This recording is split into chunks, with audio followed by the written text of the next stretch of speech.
This is how I know that most of the media is enemies to the people, even on the right, really.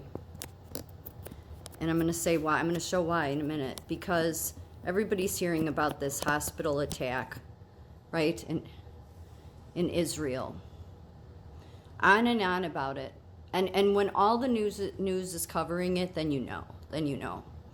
It's designed. What is it designed to do? Demoralize the American people. That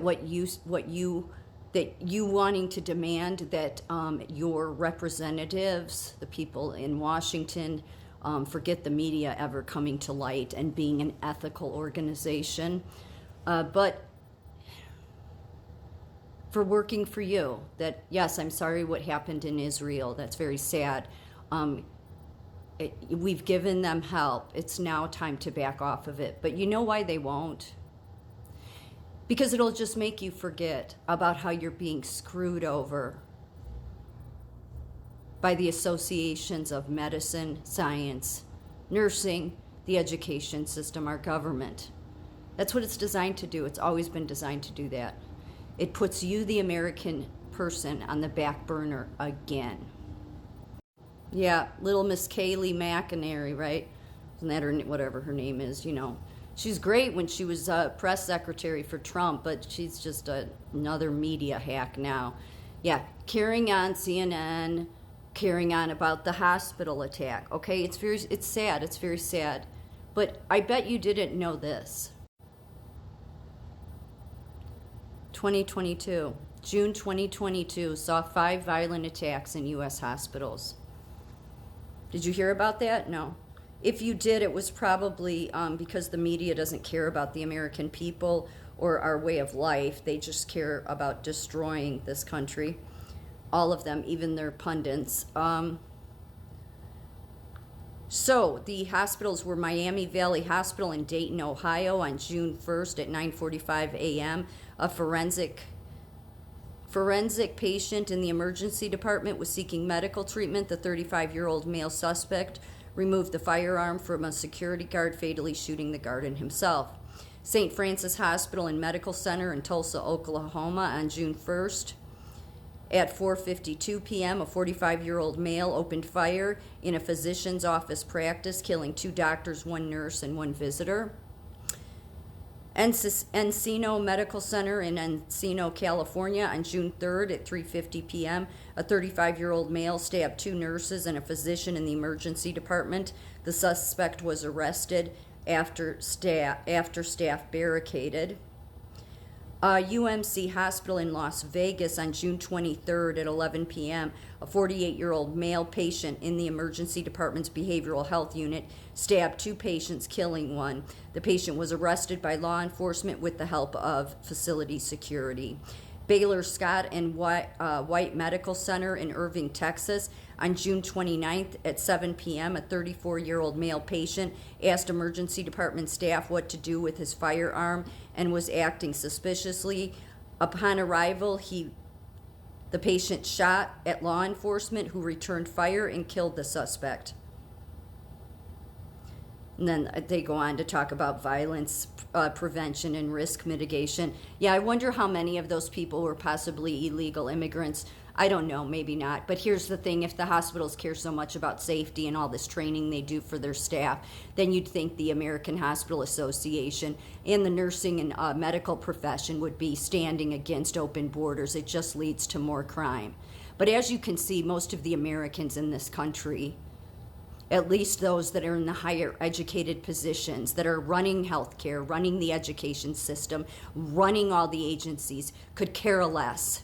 And the media is the worst of, like, every time I think they can't sink any lower, they do. They just go to a disgusting degree, because all the coverage is Israel, Israel. What about America? Yeah, there's more too. Ransomware attack on hospitals put patients at risk. Do you know how many in the last few years cyber attacks have happened in hospitals? This is what happens because your hospital systems merged. Yes, It makes every telehealth for psych is such a major, major HIPAA violation. It is. But by all these hospitals merging, the corrupt ones, okay, which is most of your big university hospitals that are in bed with the CCP, yeah, it seems like, oh, they're at risk, but it just so happens that it puts American people at risk. There's so many of these. Just last month, surge in hospital hacks endangers patients. Cyber officials say hundreds of attacks on healthcare organizations this year have breached data on over 61 million people and forced hospitals to turn patients away. You would think that would be a huge story in the media, but it seems to me the media is covering up, aren't they? They really, they'll just do a little blip on it. But no, everything going on in Israel, we need to make the 24/7 news. This is always what they've done. Because this really serves, because the hospitals are complicit in this, your university hospitals. All of these hospitals never should have been allowed to merge. It's a violation against basic, our capitalist system, okay? All of these hospital and nursing associations should never have been given the power that they have by the very Democrats and Republicans in Washington that have served their damn lobbyists. And now we are in this place. And what is the media? Again, I call them whores for a reason.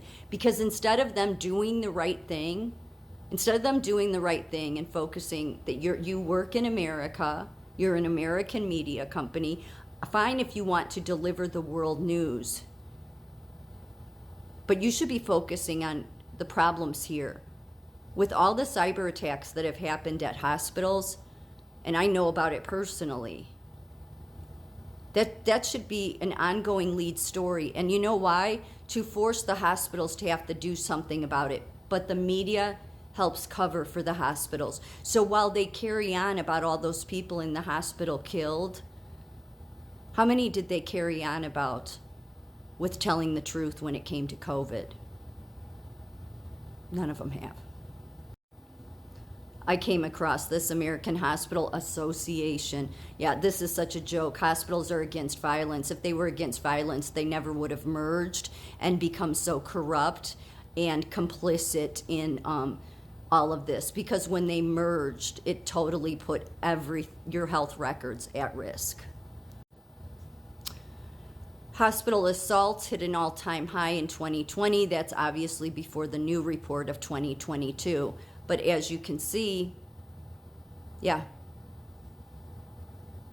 I mean,